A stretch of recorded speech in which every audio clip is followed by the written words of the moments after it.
안녕하세요. 오늘은 사업계획서를 작성하는 것에 있어서 가장 기본적인 내용에 대해서 제가 간략하게 알려드리고자 합니다. 사업계획서 쓰실 일 되게 많으시죠? 은행에서 돈을 빌릴 때도, 내가 어떤 사업을 위해서 정부 자금을 신청할 때도 참 사업계획서는 다양한 곳에서 요청합니다. 그런데 모든 사업계획서에는 공통적으로 우리가 반드시 지켜야 할, 알고 있어야 할 내용들이 몇 가지가 있습니다. 그 핵심적인 내용에 대해서 제가 오늘 간략하게 안내해 드릴 수 있도록 하겠습니다. 첫 번째, 사업계획서를 작성하실 때는 무엇보다 목적을 명확하게 하셔야 됩니다. 내가 이 사업계획서를 쓴 목적이 내가 정부 자금 지원을 받기 위해서 쓰는 것인지, 은행에서 자금을 대출받기 위해서 쓰는 것인지, 투자자를 설득하기 위해서 쓰는 것인지, 분명한 목적에 따라서 사업계획서의 기술 내용이 조금씩 달라진다는 겁니다. 무슨 뜻이냐 하면, 그 사업계획서는 결국 누군가의 평가를 받게 될 것인데, 평가받는 입장에서는 평가하는 사람이 나의 사업계획서에 무엇을 보고 평가할 것인지를 늘 염두에 두고 사업계획서를 작성해야 한다는 것입니다. 두 번째로, 사업계획서를 작성하실 때 기본적으로 꼭 아셔야 하는 내용 중에 하나, 모든 사업계획서는 사실은 동일한 양식을 갖고 있다는 겁니다. 사업계획서를 요청하는 곳에서 정해진 양식을 드릴 거예요. 이런 내용의 사업계획서를 작성해 주세요. 물론 그렇지 않을 때도 있죠. 그런데 모든 사업계획서는 다 사실은 서술 내용이 다 비슷비슷합니다. 내용이 거의 같다고 볼 수 있어요. 뭐냐 하면, 첫 번째는 내가 하고 있는 사업체의 개요에 관한 내용, 두 번째 사업의 현황에 관한 내용, 그리고 내가 그 투자를 받거나 자금을 받거나 내가 장차 무엇을 하고자 하는, 실제로 자금이 투입돼서 내가 무엇을 어떻게 하겠다라는 계획에 관한 내용, 그리고 마지막으로 그렇게 하게 됐을 때 어떤 결과로 나타날 것이다 라고, 바뀐 모습이 어떻게 바뀌어 나갈 것이다 라고 하는 내용이 순차적으로 기술된다는 겁니다.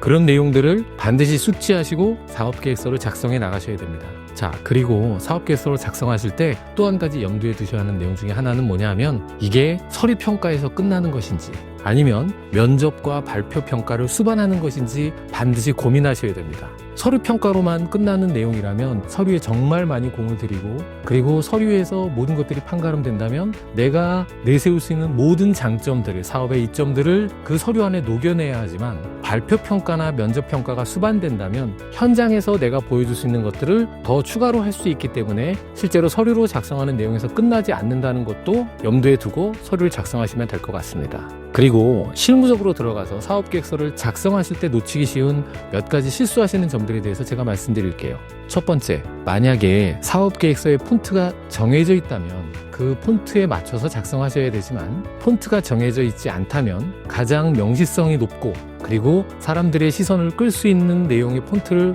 그런 폰트를 가지고 사업계획서를 작성해야 된다는 겁니다.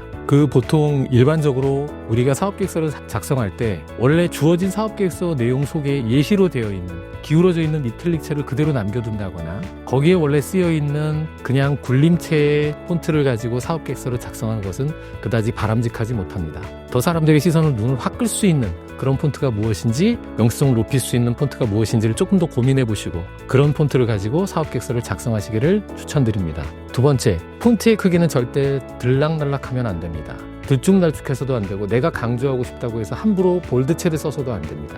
내가 정 강조하고 싶은 내용 한두 가지에만 볼드체를 사용하는 거지, 중간중간에 계속 볼드체가 들어가 있으면 평가위원회 입장에서 평가 서류를 볼 때 굉장히 피곤함을 느낍니다. 그리고 모든 사업계획서의 내용들을 기술할 때는 반드시 두 가지씩으로 표현하셔야 됩니다. 결론이 무엇인지를 먼저 말해주고, 그것들이 나오게 된 근거나 세부 항목들을 모두 순차적으로 하나, 둘, 셋, 1, 2, 3 번호를 매겨서 내용들을 기술해주면 굉장히 사업계획서 자체가 논리적이고 로직트리적인 사고에 근거한 사업계획서로 보일 수 있습니다. 여기에 더하기 또 한 가지 팁을 드리자면, 비주얼함을 좀 강조해야 한다는 겁니다.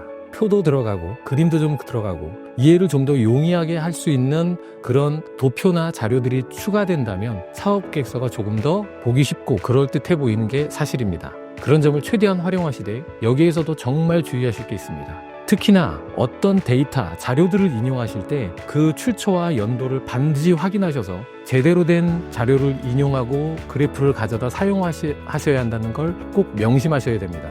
예를 들어서 2025년도에 사업계획서를 작성하면서 근거로 가져다 댄 데이터가 2020년도에 만들어진 자료고, 향후 5년 후 예상, 그렇게 그래프가 그려져 있는 걸 가져다가 근거 데이터로 제시하면 사업계획서 꼼꼼하게 보시는 평가위원분들은 바로 그 부분을 지적해낼 수 있습니다.